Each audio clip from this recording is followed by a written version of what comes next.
Yo, what is good, Knicks Nation? Welcome back to another live stream. In today's episode, we got our guy CK2K joining the show. What is good, Chris? What's up, bro? How you doing, man? Doing great. Welcome to the show, brother.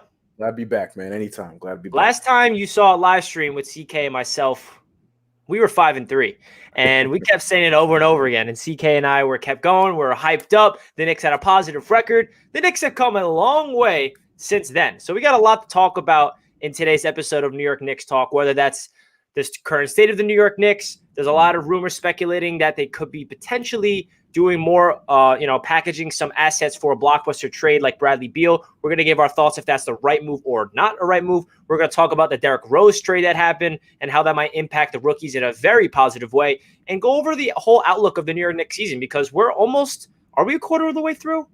Almost. A third or something like that. Yeah, it got to be, maybe a third, yeah. Yeah, so we're like pretty far away into the season, and this Eastern Conference is very tight. If you win a game, you're like a 6 seed. If you lose the game, you can go down to the 11 seed. That's how tight this, Eastern Conference is. So for those guys that are not subscribed to CK2K, I'm assuming you guys already are. Make sure you do so.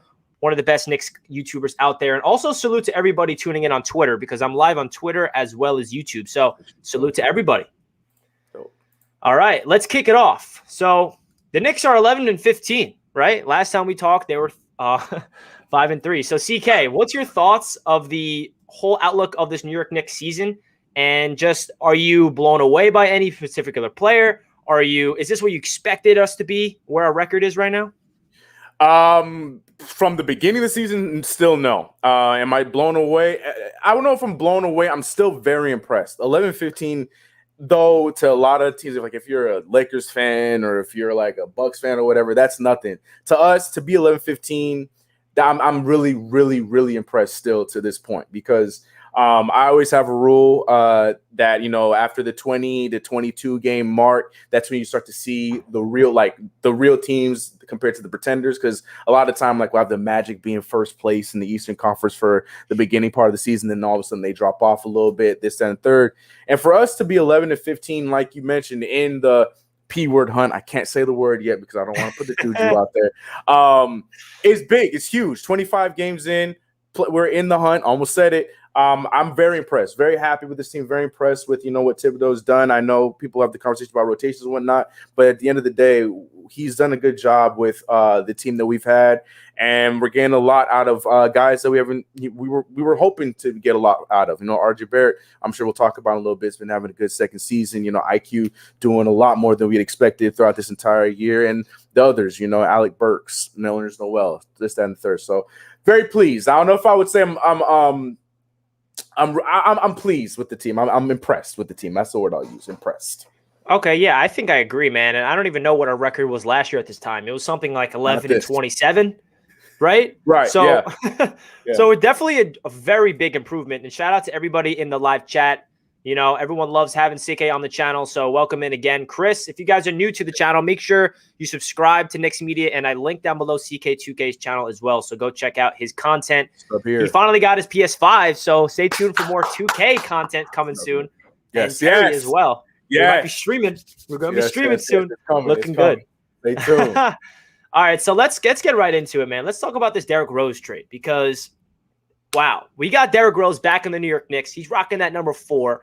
And we saw his first game as a New York Knick in 2021 very soon. He did not have any practices, did not even shoot around because he had to go through a lot of protocols still. And against the Miami Heat, he came in off the bench and he put up the exact where he's at season averages, which is 14 points per game and 3 assists. So what was your first impression on Derrick Rose? Relieved. So relieved. I was afraid that we were going to get, a rusty Derrick Rose, because he was not playing games with the Pistons. I think it was 5-6 games he had not played with the Pistons prior to the trade. So I was afraid, Tibbs was going to throw him in the fire and it was going to mess up our chemistry. No, he went out there and you could tell he was trying to fit in with the guys as well as sprinkle a little bit of Derrick Rose. And so very relieved, very excited for the future of what Derrick Rose is going to be for this team. I was already on board talking about, start him immediately, I'm talking about I was very, very relieved, very happy with the product that he gave us in his first game. Very happy. Yeah, man, I'm so happy too. We saw the news that he took Obi Toppin and Emmanuel Quickly out to dinner the Love day before the it. Miami Heat game, and he just told them, "Listen, I'm here for one reason. It's to give you guys everything you need to know about Tom Thibodeau's system." And I love how Tom Thibodeau brings in Taj Gibson. He brings in Derrick Rose. Both of those guys were with Tom Thibodeau every stop of the way: Chicago, Minnesota, now New York. And I feel like Derrick Rose is going to impact Emmanuel Quickly more than we can even expect for this one reason alone. Derrick Rose, his rookie season, he had Tom Thibodeau as a head coach. Yep. Emmanuel Quickly, very similar aspect. And Emmanuel Quickly is getting a lot of attention so far, double teamed now. What rookie that got drafted 25th overall already gets that much attention, right? And Derrick Rose knows it. He called him a dog. His quote was awesome. He's like, he's a dog. He is a dog. Only players understand. I don't know how to explain it, but he just is fearless. And for a guy like Derrick Rose to see that in Quickly, and he knows that he's coming here to mentor him. And another thing I love is the bench is going to be Derrick Rose with the two rookies. So what was your thoughts of the way Derrick Rose fed Obi Toppin finally? Because how many times have me and you been just pounding the table for somebody to give poor Obi Toppin the ball because he cuts to the rim all the time. He puts his hands up. He's calling for the alley-oops, and nobody gives him the ball. So what are your thoughts on Derrick Rose finally feeding him the rock? Oh, my. It was, like I said, relieved breath of fresh air. It was one of the first plays by Derrick Rose. I was just like, yes. That's all I need. That's all I need. Like, and then the points came next to it. He was playing some defense. Like, yes. He's going. And Obi, even though he only had 4 points in that game, he was playing with a different energy. Like, you could tell the confidence was up because, the ball's coming my way now. Let me be ready. Because, like you said, we've been seeing Obi Toppin, because people have been going in on Obi Toppin this and third, but he's been ready. He's cutting the way he's cutting Dayton. He's going to the hoop, baseline ready. He's always in the right spot. He's just never getting the ball. And one of the first 2 plays or 3 plays coming from Derrick Rose was a no-look pass for a dunk from Obi Toppin. I'm really excited, and I hope that we see more of that in the future and Obi getting more minutes as a solution to that too. So, yeah, I loved it. So relieved. So what's your thoughts of rookie Obi Toppin? Because that's another big conversation for Knicks fans. Yeah. Knicks fans are very reactive. They're, they see what they're doing on the court and they immediately decide if they're a bust or not. And obviously there's a lot of Knicks fans calling Obi Toppin a bust. And my opinion, I'm going to say it first before you to see if we can agree or not. It's okay. I personally cannot call Obi Toppin a bust because he has not played 20 minutes a game once. He only had one game of 20 minutes, excuse me. He's never had an opportunity to get in rhythm on the court. Nobody's feeding him the rock, like we just mentioned. Whenever he cuts to the rim, nobody's getting it. The only way Obi Toppin can start getting into rhythm is if he gets a point guard or somebody to feed him down low, because that's Obi Toppin's game. The pick and roll, you feed him down low. Right now, he's not in rhythm. He's settling for jump shots, which is not his game, and he just looks like totally out of sync. We also have to put in consideration, we have an potential all-star player in Julius Randle, who is playing ahead of him. So all the minutes is going to Julius, and that's why Obi's not getting any burn. So my opinion, I think it's way too early to call Obi Toppin a bust because he's only shot the ball like 65 times, and he doesn't get any opportunities to show what he's got. So what's your take on the Knicks rookie so far? Nothing about it to me shows me bust. But like you mentioned, I get the conversation. I get why people are frustrated because it's just the way the Knicks fans are. They want results right now. I mean, Frank Ntilikina will tell you better than anybody else. Like, if the results aren't coming immediately, instantly, then you're trash. We don't like you or not. And that's just how the Knicks fans are. And I'm sure Obi's not, too upset about it because he understands it. But like you mentioned, he has not played a game where he has played 20-plus minutes, at least in the regular season. He's averaging 11.7 minutes per game. You know what I'm saying? So he's not even close to even averaging the amount of minutes I was expecting. And I'm not really upset about it. It sucks because I do want him to play more. I do believe he could produce a lot more. But we got to realize, like, Julius Randle is having hands down his best season of his career this year. There's not much you can really do about that, and Julius Randle has been playing better. We tried the Julius Randle and Obi Toppin combination. Doesn't really work. Julius Randle is able to play his game and play at a higher level when he's next to a Nerlens or next to a Mitchell Robinson or hell, even next to a Taj, somebody that's going to focus on the defensive end and help him out on the fives where he can then be the 4 and do what he has to do. So I'm not worried about Obi Toppin. The time will come because, like we said, he's always ready. It'd be one thing if he was going out there and he wasn't doing anything. He's just standing on the court, upset, pouting. No, he's always in a position ready to do something offensively and to help. He's always one of the first players down the court on offense and transition whenever we get a stop. He's always one of the guys ready on the baseline if the ball ever goes his way. He's always ready, and that's something I respect a lot from the kid, even though he's not getting his opportunity. So I'm not worried about it. We just have to understand the situation. Guy ahead of him is playing really well. That's just the reality of the situation. I don't know what else to put. Yeah, I agree, man. Everything you said, I literally agree with. So only time will tell with Obi Toppin. I would just say give him time. Let's see if he can get more minutes and get into rhythm. The only time we can really evaluate a rookie is after he gets 20-plus minutes per game and gets into a rhythm. We're so hyped over our stud rookie in Emmanuel Quickly, who's playing like a top 5 rookie in the NBA, and that's the seal of the draft. And we're going to get into him later on. But let's talk about the big conversation, which is, should the Knicks pursue a blockbuster trade? So this is a big deal because we made the move for Derrick Rose, and there's reports saying that we did not want to give up Kevin Knox or Frank Ntilikina because we wanted to hold those two guys for a future trade at the trade deadline. There's rumors whether it's going to be Bradley Beal. Is it going to be Victor Oladipo? Is it going to be Zach LaVine? There's a lot of rumors out there. I've always said this whenever people ask me when I'm live and people say, yo, Richie, do you think the Knicks should go pursue this or this or this? I'm always saying no to these trades just because I know genuinely the New York Knicks are not one superstar away from going to the championship. You only trade for a guy like that unless you have a top 10 player on the roster, which we don't right now. I think if I'm the Knicks front office, you try to win with the group we have now, and you just make a push for the playoffs, and you hold on to all your draft assets, hold on to all your young talent, and build through the draft and build properly, build a young core within the organization. But unfortunately, the Tom Thibodeau has such a win now mindset. And I feel like a lot of people are saying, oh no, if we want to get Bradley Beal, that means RJ is going to have to get involved. I would not trade RJ Barrett. So obviously I'm open to these trades only if it doesn't sacrifice our entire future. Because if we go get Bradley Beal right now, yeah, we might be a way better team and make it to the playoffs, but we're not going to the championship. And I feel like that's going to I don't know. That's just my position on it. What are your thoughts of this whole blockbuster trade rumor, CK? I'm not a big fan of them either. Would I be cool if we got them at a good cost? Sure. Is that realistic? No, that's my problem with it. Exactly. I've already ruled out the Bradley Beal situation unless the Knicks are just planning to 2011 us all over again and just give up the farm to get them. And then we're back in the same situation like when we had Carmelo Anthony. We gave up all of our anything, draft picks, everything we had to get them. Glad we had them, but at the same time, it was at a cost. I feel like that's what it's going to take to get a Bradley Beal. Maybe a little bit less for Oladipo or Zach LaVine, but like you mentioned at the top, you're bringing in a guy like that for what? You know what I mean? We're not in any way, shape, or form of a championship run. I don't understand why we do that, especially if Victor Oladipo is going to be available this offseason. If you really want him, run with what we got, see where we stand, and go forward and pursue him in the offseason. I do still believe a trade is on its way. We're going to make a trade, if not more trades.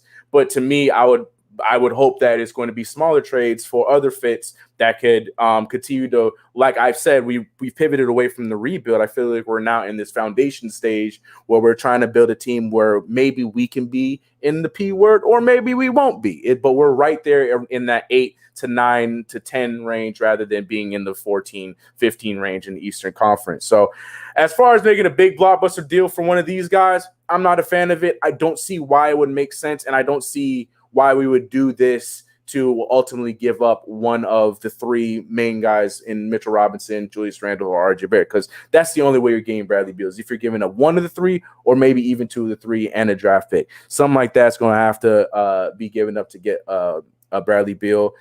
Victor Oladipo, I can see it happening. I don't know why it would happen, but that's the one I feel like is if any of these moves are made, I really feel like Victor Oladipo is going to be the one. I'm just a little skeptical and scared on who we're giving up to get him.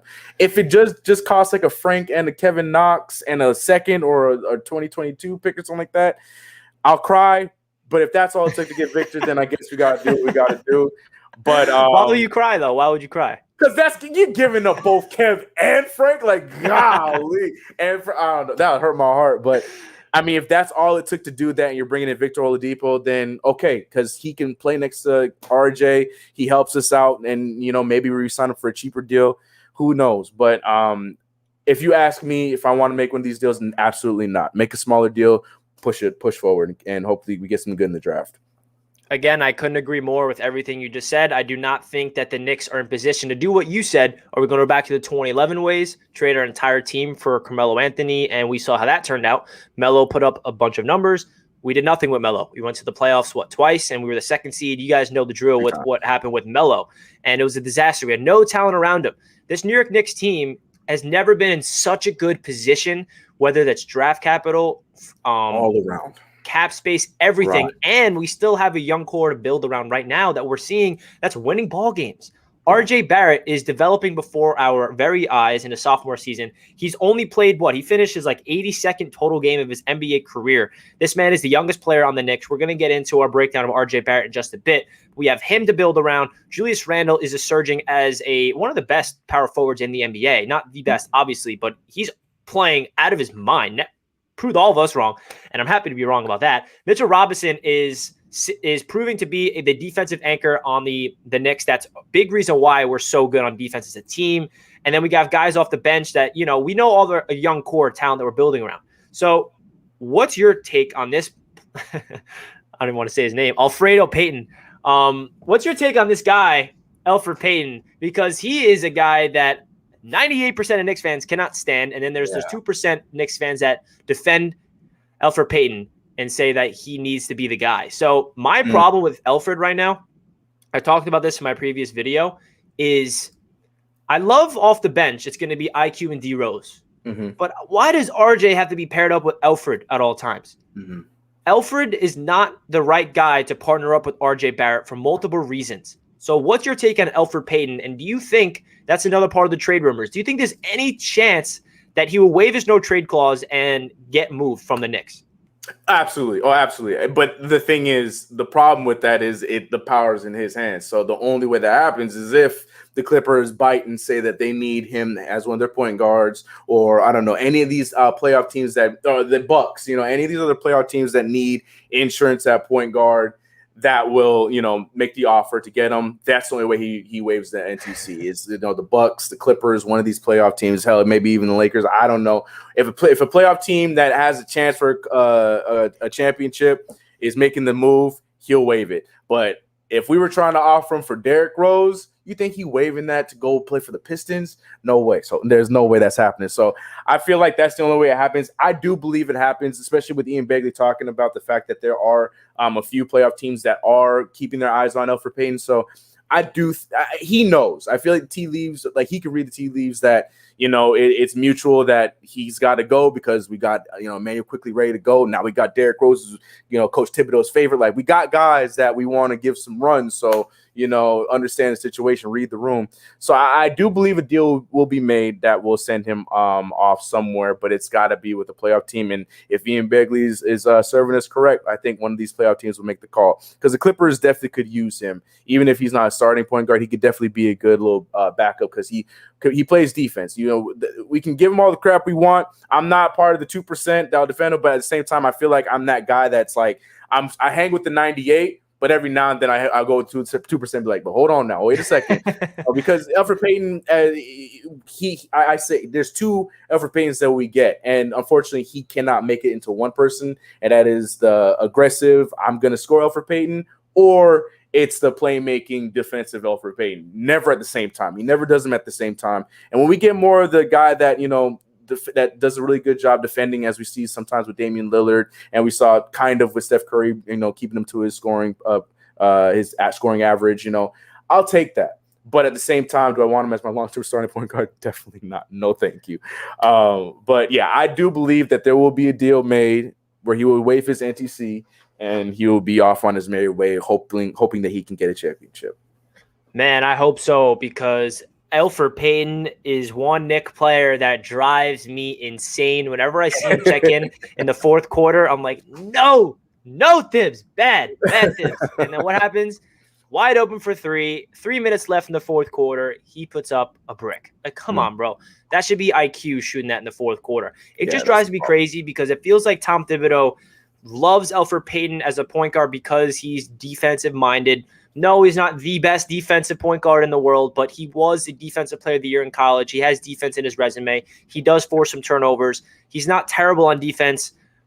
he's good at defense. He's below average, I would say. I don't want to give him too much credit, but I also want to give him some credit because he definitely does go out there. And I think that's the reason why Thibs likes him out there over IQ and gives him some of the minutes. And that's what we have to realize. Thibs is going to put defensive first on the court whenever they're winning and whenever they feel like they need. And I also noticed this with Thibs, whether it's his rotations.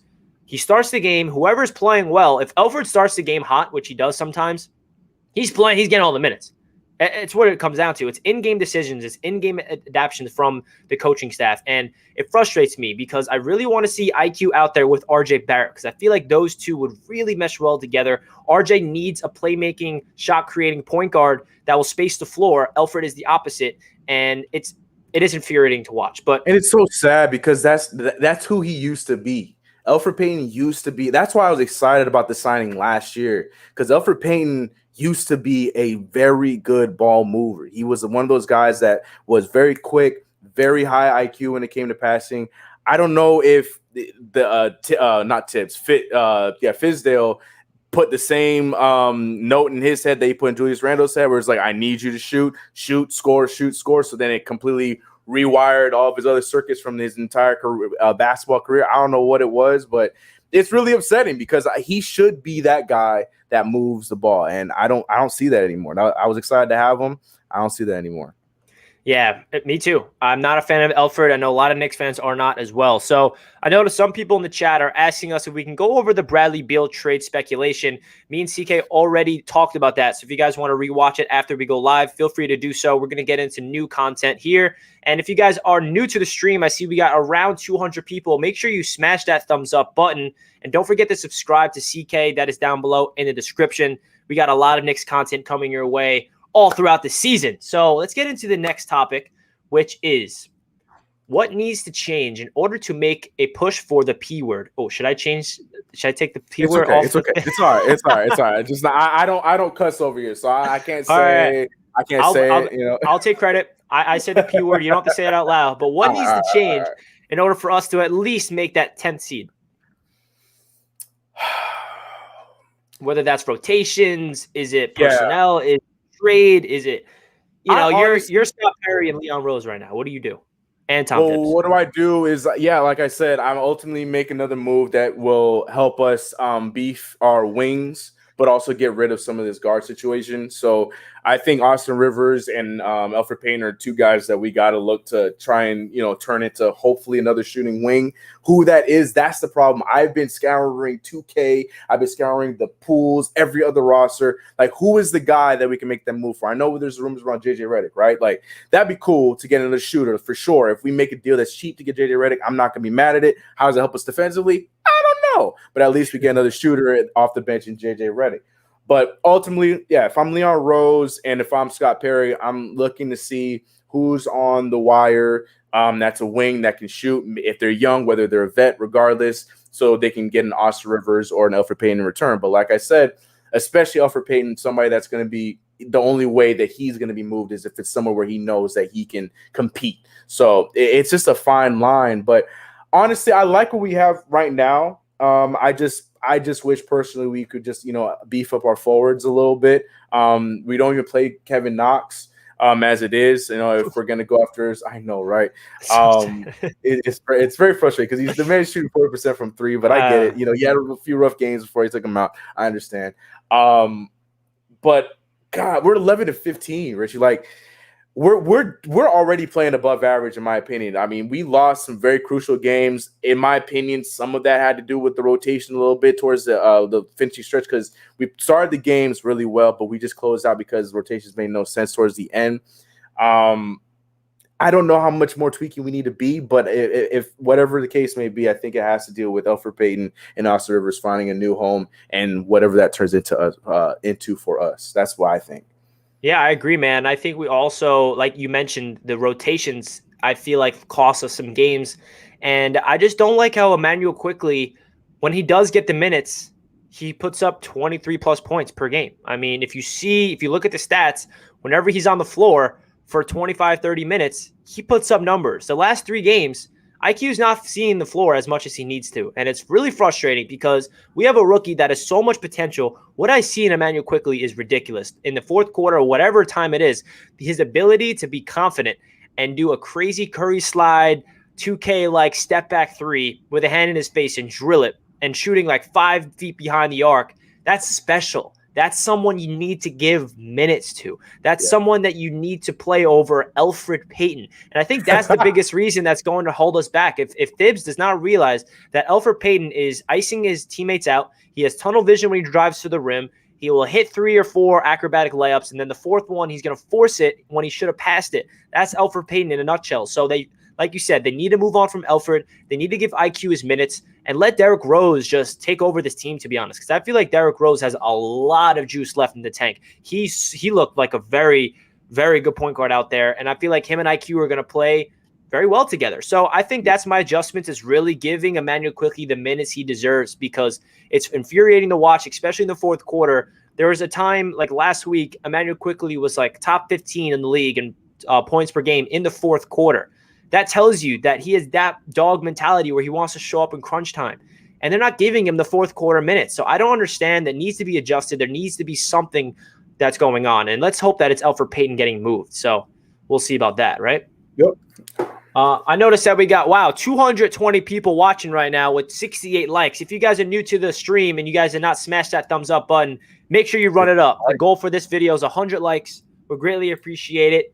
And if you enjoy CK joining the show, make sure you run up the live chat. Say what's good to CK. Hit that like button. We got that many people. Y'all can hit that like button real quick. Go hit the like button.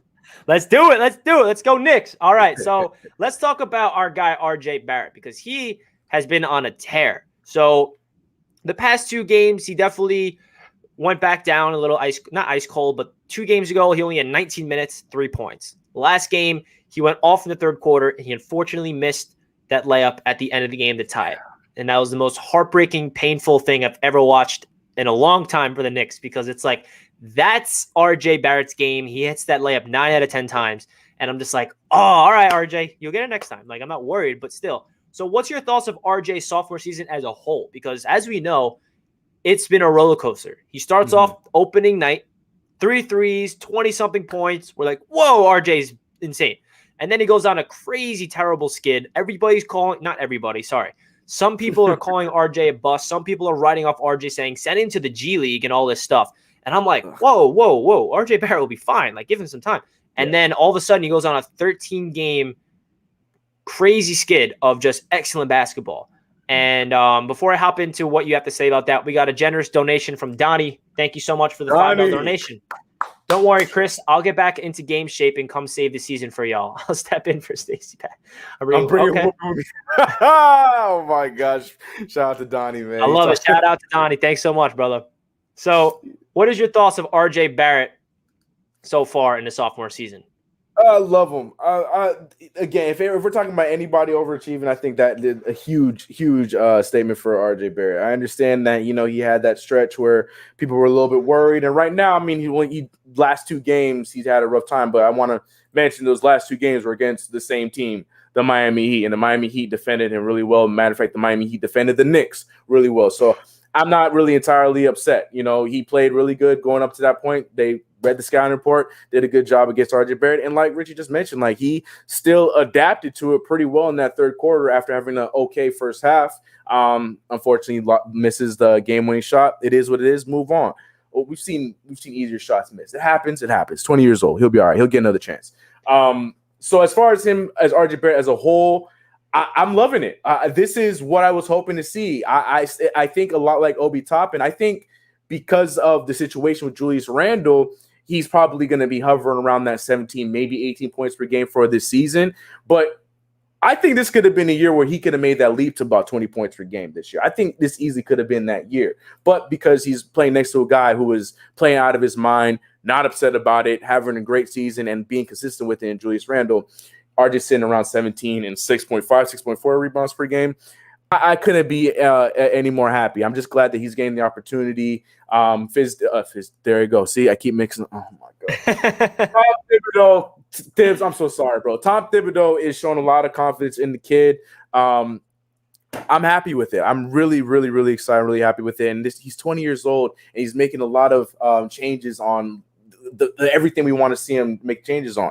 The mid-range shots, Richie. Like this dude is shooting them off the dribble. This man's fading away. Like it's becoming more and more as the confidence grows as the year goes on, and which is to be expected. He's doing all the things that I have not seen him do in his past. He's becoming a solid defender where we're okay having him guard guys like Kawhi Leonard. He's having a good season, man, and this is exactly what you want to see from a guy in his second year playing a little bit of the NBA, now knowing how to step up and take that next step, and he's definitely doing that. He's doing what he has to do. I think amongst sophomores, he's probably number 2 behind Zion Williamson in points per game. So very pleased with him. I've always been excited about him. Never was worried, so I'm glad that he's having the year he's had. Last 2 games, not worried about. Miami, he's a good defensive team. They had his number. They trapped him every time it came off a screen. Sure They're just a very good team, man. Yep. But I agree with everything you said. Another thing that we need to remind everybody is RJ Barrett is the youngest player on the New York Knicks, 20 years old. He just finished his 82nd career game, so he technically finished a full year in the NBA and then some. So for me, RJ Barrett comes down to this.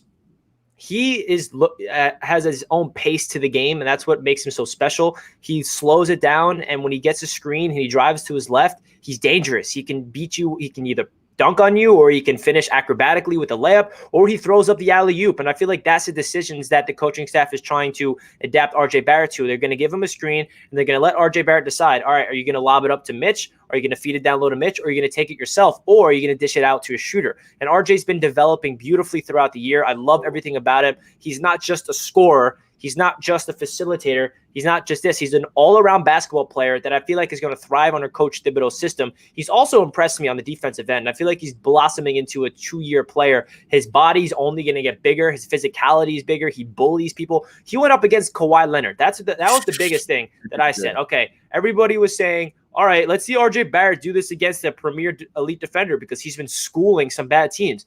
Well, he goes up against the Los Angeles Clippers. I don't remember the exact numbers. It was like, 23 points or something like that.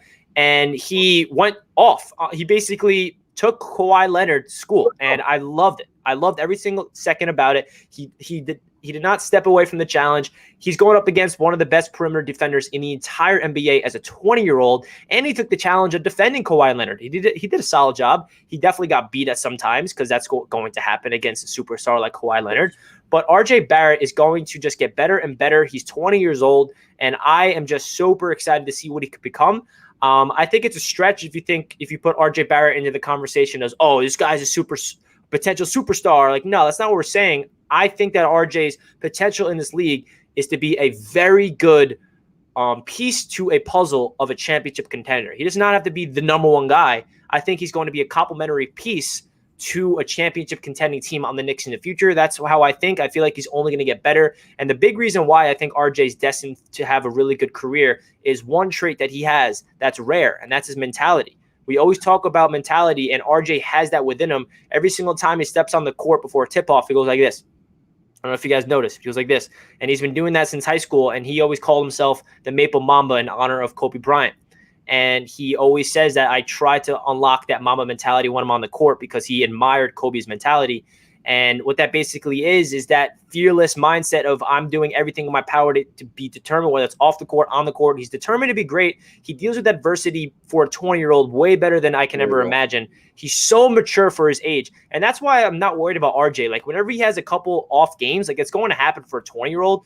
And I know for a fact, like, a couple games later, he's going to go off for like 25-plus points, 8 rebounds, 5 assists, 2 steals. And that's why I love RJ, because he does not get throttled by the big stage. He wants to show up in the big moments, and he's playing a lot of minutes under Tom Tibbs. And I'm just very happy to see RJ Barrett develop and prove a lot of his haters wrong, even though he still has a lot of haters for whatever reason. If you're a Knicks fan, I don't know why you're supporting our guy instead of hating on him, but that's okay. Everyone's entitled to their own opinion. Right. But listen, I'm just excited for RJ Barrett because I just feel like he is a guy that can just be part of the Knicks foundation they're trying to brew. You know what I mean? Mm-hmm. Or even lead it. Or lead it. Say it, CK. Say it louder. Or even leave it. I'm just saying. All right, so let's talk about our guy, Julius Randle, who's playing like an absolute all-star. So do you think he's deserving to be an all-star? Next question. Come on, man. Okay, I'll rephrase it. 46.7% from the field. What's he at 3-point line? Is he at 40 still from 3? Damn near it. He's like 38% or something like that from the 3-point line. Julius Randle is hooping right now, man. Yes, all-star. Vote him right now. Go to Twitter right now and vote him all-star game. Do it. I'm right there with you, man. I'm so happy to be wrong about Julius Randle. Yes. We Knicks fans, we needed to do that because it woke up Julius. And I think the reason why Julius is doing so great is because he's in crazy shape. Every time I see a picture of Julius on the Knicks last year, it looks like a completely different player, man. He looks like a little heavier, out of shape.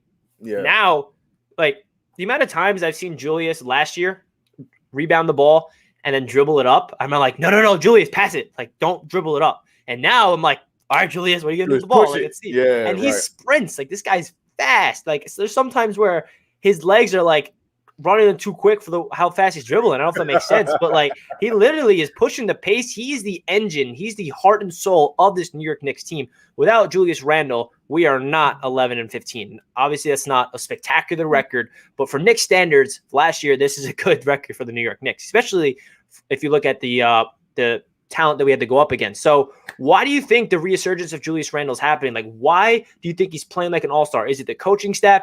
Is it his own diet change? Is it him being more athletic? Is it the way they're using him? Is it the players around him? Like, is it his mentality just be like finally seeing his potential? Like, what is it, CK? Like, why is Julius Randle being everything you mentioned, everything, a combination of everything you just mentioned. I 100% believe. I think the umph was the coaching staff because, what this is any player. You have a coaching staff that believes in you, gives you the keys, then the rest is, especially if you are that type of player, then the rest will come. And this was especially after the year he has the coaching staff, especially Thibodeau, telling him, keep doing what you got to do. I'm not taking away the ball out of your hands. I think that there is something there with you being this point forward. Just try it this way. Look at this in this instant. Do this, do that. And it was working. And we're seeing the better result. But I also can't take anything away from him and from him to put in the work. Losing the weight. New diet change. Dude is out there. You can tell is shooting his shots as much as possible. Like I mentioned, 38% from the 3-point line. Julius Randle, please look at where he was at last year. I don't care about the years prior because they were just as bad, but last year was the worst. And he's 38%. He was 40% for the longest amount of time. He had a few games where it went back down, but 38% for Julius Randle for anybody is amazing. That is top tier from the 3-point line. It's at the point where he shoots it. I'm on the other side talking about cash. Bucket. Like it's going in because Julius Randle has been that consistent this year. Yeah, I know last game was a rough game, but that's either here or there for the majority of the season. He's exactly, man. He's allowed to have that. So I really believe it is just a combination of everything. He has his teammates behind him. While we're on Twitter going in on him, making videos going in on him, his teammates are always behind him. The coaching staff comes in and they one up that as well. Everybody is believing in him. I think that it's just a combination of absolutely everything. The work he puts in, the coaching staff believing in him and putting him in the right spots and doing what they have to do.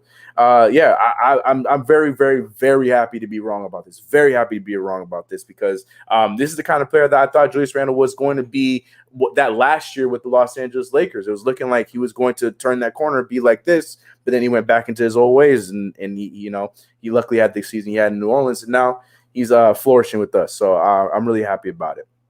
And another thing I love about this is going into this year, we all thought the Julius Randle and RJ Barrett duo would never work. Oh yeah, I was number one on that. I was number one on that bandwagon. I was like, yeah. So what are your thoughts? How do you think RJ and Julius complement each other? Do you think it's going to work for the future, in this year at least?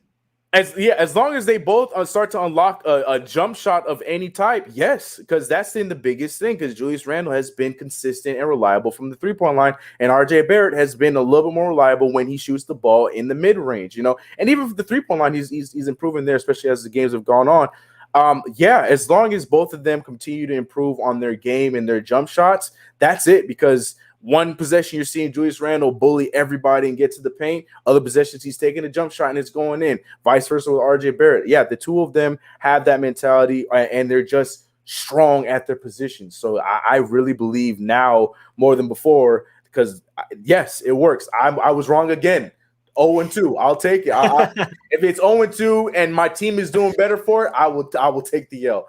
Gladly take the. Doesn't Julius look like Melo out there at times with that mid-range baseline step back, contested fadeaway jump shots though? Yeah, I don't know what I'm watching. Yeah, and it's just weird because I'm confident about them now. I Yeah. didn't say that before. Like when he does them, I'm like, that's right, Julius, before it goes in. Like that wasn't the case before. Before I'm like, Yeah. okay, cool. And they're difficult shots. I mean, this guy is like fading away out of bounds with like a hand in his face. And in my head, I'm like, this is a bad shot, but it goes in. And when you say that players like a Julius Randle or any star player is shooting bad shots, but they're going in, that's when you know they're on another level, because those are the type of players that can, all the all-stars in the NBA that we can name off the top of our heads, they all take shots where they're contested, fadeaways, and they're money. And that's when you know they're in another zone. I just love how Julius is putting the team on his back. And I think his facilitation aspect is the biggest improvement for him. And I think that's why the Knicks have been so good, because that was his problem last year. He would go to the rim, he would spin into a double team, and he would try to instead of passing it out, he would try to force it and turn the ball over. That was Julius's problem last year. This year, he's way more open to dish to Rock. He's dishing it out to Reggie. He's dishing it to Burks. He's dishing it to RJ. He's dishing it out. And that's opening up the entire aspect of this fluidity of the offense. And it's just so awesome to watch. And Julius Randle deserves a lot of credit. And to finish off the Julius Randle talk, what do you think his future is on the Knicks? Because he's on a very generous contract right now. And is it a player option or a team option going into this? Team. So it's a team option. So number one, do we answer the calls if people are interested in Julius at the trade deadline? And two, would you want to give Julius Randle a contract, like a max contract, if he continues this up? And do you want him to be part of the future? It's so stupid to say no, right? So I know it's hard. Have an answer. My scapegoat answer, I'm going to use it again. I'm sorry, Richie. Has been, this man has definitely earned that option. I'm not trading him this year. I'm not like, it depends on like the call. If the call is like, I don't know. I really don't have any example because I don't know who I'm trading Julius Randle for, because he's playing that well this year. No, I think I keep him this year. We re-up him and we see what happens next year. And then can he do it 2 years in a row? Is this the Julius Randle now, or did he just have a good bump under, with all the circumstances we just mentioned? Can he do it back to back? Is this who Julius Randle is going to be? I have to admit that's where I'm at. So I can't say if I'm ready to talk that extension conversation yet, because luckily we don't have to, because we have one more year before we can talk about that. But how are you feeling? You ready to resign? You ready to resign him? Do you think we should trade him? See, I think we're in a really good position with Julius because that we have a team option of a very friendly contract. What is it, like 18 or 20 million or something like 18, that? Which is 18 million. So if I'm the Knicks, we hold on to Julius next year and we try to build around. We have a lot of cap space. So we go into this offseason and we have the perspective of like, all right, Julius Randle's our guy. And this is the year where we decide, is Julius Randle going to be part of the future? I think that we need to pick up his option, and Julius Randle needs to be a Knick next year with that $18 million. We have RJ in his third year. We have a lot of talent coming back. And then we go out there and we have a lot of cap space. Who knows that we can get? We can get creative with trades. We can really I think this Knicks team is a starting solid point guard and a solid small forward away from being a real contender in the East. I don't know if that's a bold take, but sorry, go continue. Just keep talking. Keep talking. You're right. I just have to bring up real quick one of your videos. One of your videos when you were talking, and then all of a sudden it just cuts and that just appears. You noticed that? Because I was gonna bring them up, and I looked up like, oh, it's not there. They won't notice. I went back and I'm like, no way, that was not there 5 seconds ago. I went back, I'm like, dude, that was absolutely gold. I love that. But yo, Zoe to New York, I'm down. So I really think, man, I don't know if this is off topic, but if we replace Elfrid Payton with a really good point guard and we replace Bullock with a solid small forward, and then we keep IQ off the bench as their sixth man with Derrick Rose and Obi Toppin and those guys and Nerlens Noel, I like the team, but that's in the future. So my answer to this, I think Julius Randle definitely needs to be back here next year. I wouldn't extend him after this offseason unless something crazy happens the rest of the year and he like just goes unconscious and literally takes us to the finals and wins a championship. To joke, guys. Relax in the chat, all right? But yeah, man, I'm all for Julius. I think that he fits Tom Thibodeau's system perfectly. And the big reason why is because he's a point forward. And that's where the NBA is going towards. It's towards people being versatile. You need to be way more than just a score first guy. And to be able to have a point forward that can actually run an offense at the 4 spot is so valuable. So if I'm the Knicks, I hold on to Julius for next year. I get a solid small forward. I get a real true point guard. And then we see what we're at next year. And if, say, like halfway through the year, we're looking really good, then I'll get into a Julius Randle contract negotiation and bring him back and make him our long-term Knick. Because, again, he's 26 years old. 26. NBA players hit their prime around, 28 to 32 range. And the great ones, they go until 36 at times. I mean, LeBron's on another level, but LeBron's playing his best basketball 36. Steph Curry's 32. He's an absolute dog. Kevin Durant playing like his best basketball. He's 33, coming off an Achilles. Yeah. So there's superstars that can play that old. So I'm down. Julius is only 26 years old. So let's do it, man. Let's do it. I noticed that we have 300 people in the chat. Wow. Hey. Welcome in, everybody. If you guys are new and you guys did not smash that thumbs up button, make sure you do so. The new goal is 200 likes. If you guys are enjoying CK and I going through all the latest New York Knicks content, make sure you do so. And make sure you subscribe to CK2K. That is linked down below in the description. And also, if you guys want to help me out, I have a brand new YouTube channel called Basketball Kingdom. And it's basically a channel about the NBA. It's not going to be me on camera. And my first 2 videos are about the Knicks. But I'm going to branch out. I have a new video coming out called the top 5 rookies so far.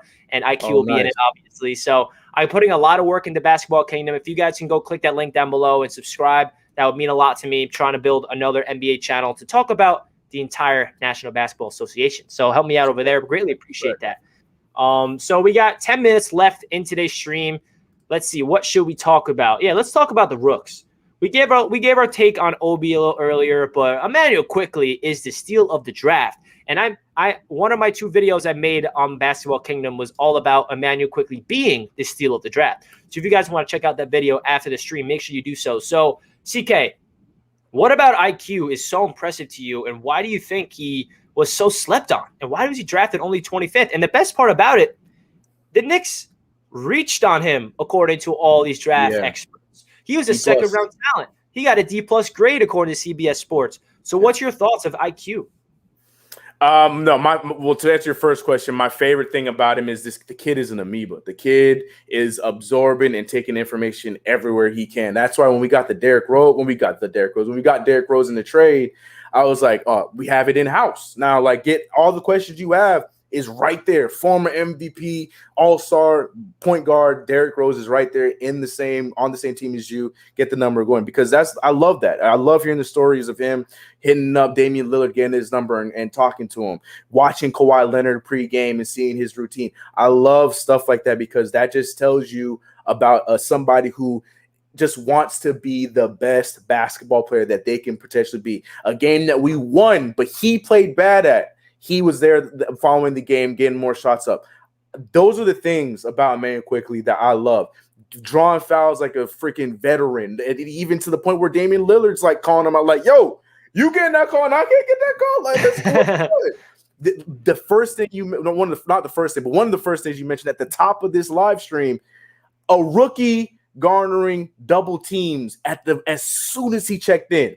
I love LaMelo Ball, probably my favorite prospect of this league, of this draft. He's not doing that. You know what I'm saying? I cannot tell you the last time a rookie has come in and done that, especially coming off the bench. Not even a starting rookie. We have not seen that happen. So everything about this kid just radiates that there is something great that is going to come from this kid.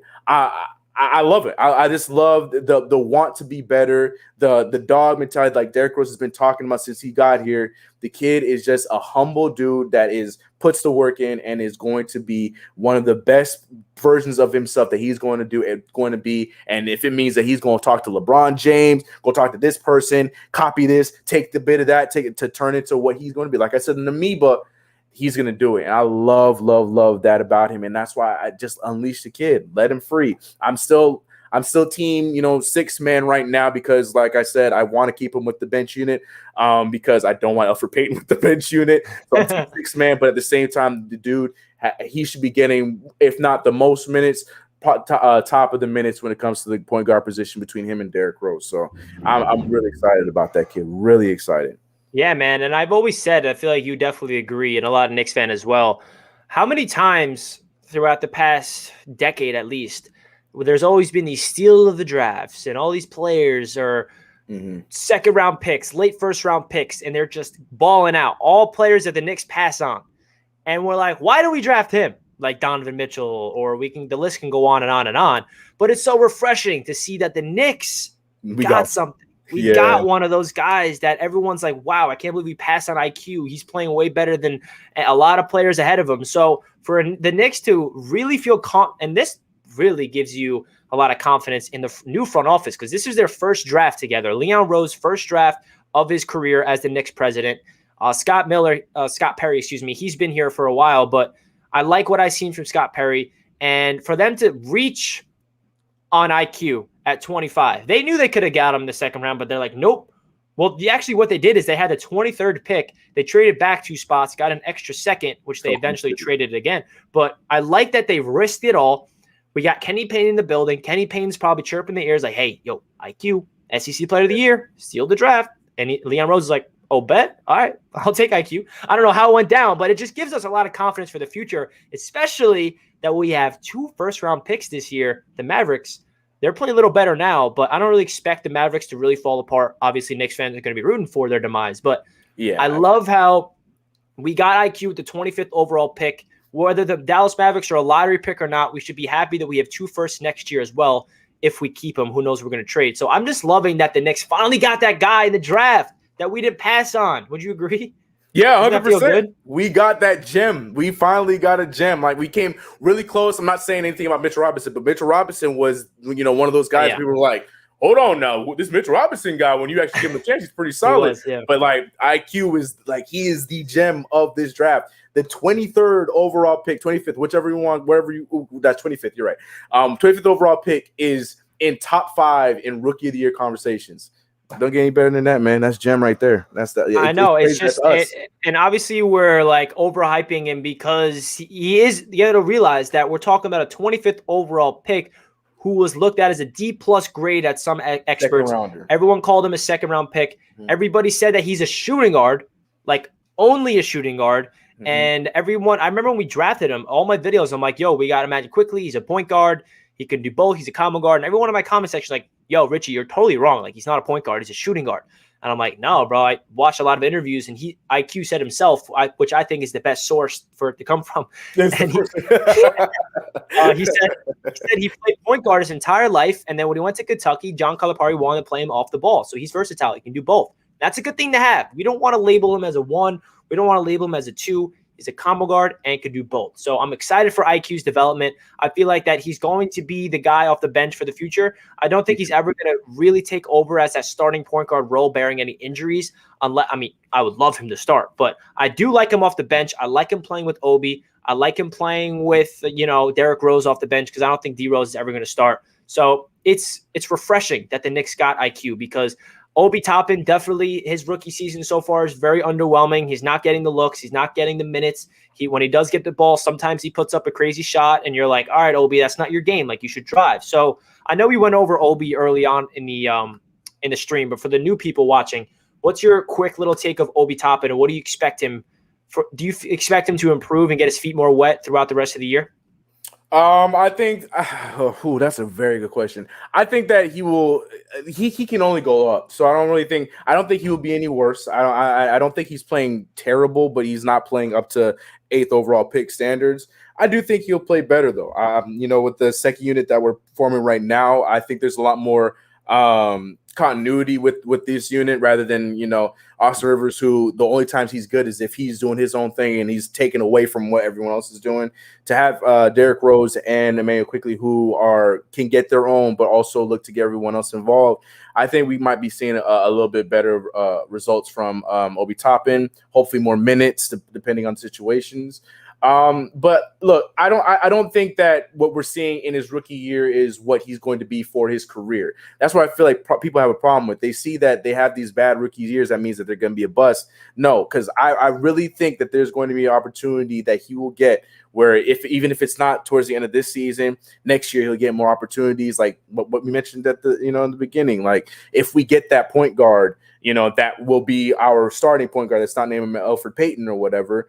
Maybe he has better situations and he's put in better spots and he's actually able to play his game. So as far as just this year alone, I expect his minutes to go up slightly and his stats to go up slightly because the bench unit is going to have a lot more continuity now with Derrick Rose rather than what we were running before. Yeah, I agree, man. And I want to take back some words I said previously. I didn't mean to say it that way. I said Derrick Rose is never going to start. I meant he's not going to start in the near future, in my opinion. I think Rose definitely has a chance to start later on in the year. But what I meant was, like, in the next couple of weeks, I don't see D Rose starting just yet. I think there's a chance. It depends on who we flip Elfrid Payton for. You know what I mean? If we don't get a guard in return, if we don't get a guard in return, then I think Derrick Rose is a starting point guard. Exactly. And I think that D Rose could definitely start. Number one, I think the only reason why Derrick Rose has been, I don't really know how you want to put it. I feel like Derrick Rose, ever since his terrible injury, unfortunate injury, he came to the Knicks and he did not do terrible on the New York Knicks. I mean, he definitely battled injuries again. Yeah. And a lot of people say that Derrick Rose looks like a very good player. He's 32 years old. He's not super old. His only problem is injury concern, which gives the coaching staff, they don't put him on the court for more than 25 plus minutes. And knowing Thibodeau, you never know. He might be like, yo, D Rose, like, I need you out there. And obviously a lot of people pointed fingers at Tom Thibodeau. He's the reason why Derrick Rose had that crazy injury back in Chicago. But I think that Derrick Rose, he looked so good. I mean, I want to finish off with this stream about Derrick Rose because this trade, first of all, we gave up nothing. Shout out to Dennis Smith Jr. I hope that he has a very good time in Detroit. I hope his mind is okay because I know he's going through a lot at home. And he openly admitted that he needed to go to the G League, which takes a lot of self-awareness in order to do that. And we gave up a second-round pick this year. So we basically gave up nothing for a guy like D Rose. I think Derrick Rose might be back next year. I know he's a pending free agent, but if everything goes well, if he plays throughout the entire season, he stays healthy, and he can put up around 15-plus points per game off the bench for the Knicks or potentially starting in the future, do you think D Rose will be back here next year? Yeah. He's just such a Thibs guy, It's just, man. It's the marriage that just makes sense. Like as long as Thibodeau has teams where he can fit in the rotation and you're going to get a result from him, I definitely think so. The biggest sell to me is the fact that we brought in Taj Gibson for his leadership. Like I know Tibbs is loyal to his guys, and but as long as Derrick Rose is playing and he's helping the team, I'm not going to argue it. Like no one else is going to know each other better than Derrick Rose and Tom Thibodeau. But yeah, I definitely think there's a chance that he is re-upped a little bit on a more Knicks friendly contract coming up this offseason. But yeah, I love his role. Like D Rose accepts his role. Like he knows he's not his former self anymore, and he's coming here for one purpose, and that's to be the mentor for the young Knicks. And he knows the system more than anybody else on the team. So for him to come in here, and we said it earlier, but it's, oh my gosh. Just thinking about how much it's going to benefit Emmanuel Quickly in particular, even RJ Barrett, just all the young guys that really wants to know everything about Coach Thibodeau because they're getting used to them. We really have to put into consideration also that this season is not normal. It was a pandemic year. They started off in a crazy time. The draft was literally 3 weeks before opening night or something like that, and they did not have a lot of time to really – there's no training camp. I mean, they had 1 week of training camp and then preseason started. So this team is still adapting to their new coaching staff in place, and they've done such a good job. So for D Rose to come in at this exact time for the New York Knicks, I think it's only going to be a positive. And I love how he has a lot of juice left. Like I feel like he's going to have a game where he's going to drop 30-plus points. Mark my words, this year, Derrick Rose will drop 30-plus points on the Knicks. And I just see it in him, the confidence that he has. And he said in his press conference, I watched the whole thing, and he said, when last time I was on the Knicks, we had Melo and KP, and I wasn't really the guy that should be shooting. I was the one that could be more penetrating. Ever since then, I kind of adapted my game, and I'm shooting way more threes. I'm shooting for more mid-range jumpers. We saw that against the Heat. I mean, he was lights out. Every time he shot, it felt like it went in. Yeah, he was just on another level. It was great to see. So great to see. I love it. I think Derrick Rose's future for the Knicks is going to be dope, and I feel like it's only going to help out the Knicks rookies, and it's going to help out IQ, but I definitely think it's going to help out Obi Toppin a ton because Obi Toppin's probably like, yo, D Rose, like, I'm so happy you're here, bro. Like, I've been here. every time I'm on the court, I don't know if you saw that meme my Bleacher Report posted, but I'm trying to get the ball down low. Can you dish me the rock when I'm cutting? Yeah, Can you throw up a right. lob? And What am D-Rose I would be like, doing yo, wrong? I got, what am I doing wrong? And wait for it. Obi Toppin's going to unlock his game. He's going to have a game where he's catching alley-oops. He's driving to the rim. Just wait for Obi Toppin to start getting more comfortable, and he starts getting minutes. And I don't really expect him to get a lot of minutes just because Julius Randle is playing like a dog. Calling, man. Yeah. All right, guys. So that does it for this episode of New York Knicks Talk with my guy, CK2K. Always a pleasure to have you on the show, brother. If you guys are not subscribed to CK2K, it is down below in the description. If you guys are not, I don't know what you're doing. But stay tuned for more content. Zo2 to New York very soon. You heard it here first on Knicks Media. And also, stay tuned that CK and I might start streaming 2K together. Terry from NYK, Terry and Trey, he got a PS5. So not anytime soon, but like in a couple weeks or a month from now, we're going to try to get together and stream 2K, and it'll be a good time. So, again, thank you guys so much. CK, before you finish off this video, what you're expecting from the Knicks in the next – let's preview the game tomorrow real quick. We winning tomorrow? No Bradley Beal. Yeah, we're winning tomorrow. I'll be very upset if we lose tomorrow. Bradley Beal will be resting tomorrow. He's out because of rest. Is what's being said. Dub. So – better be a dub. If we lose, it's a complete disappointment. I don't care how much they fight. I don't care how much the Wizards fight or whatever they want to say. No, we lose tomorrow. Complete disappointment. Yeah. So I expect to win tomorrow. Oh, I love it. Make sure you smash that thumbs up button if you guys enjoyed CK joining the show. And don't forget to subscribe and check out my YouTube channel, Basketball Kingdom, as well. I subbed. Thank you, brother. Appreciate it. All right, guys. Stay tuned for more Knicks content. We'll catch you guys in the next episode. Peace.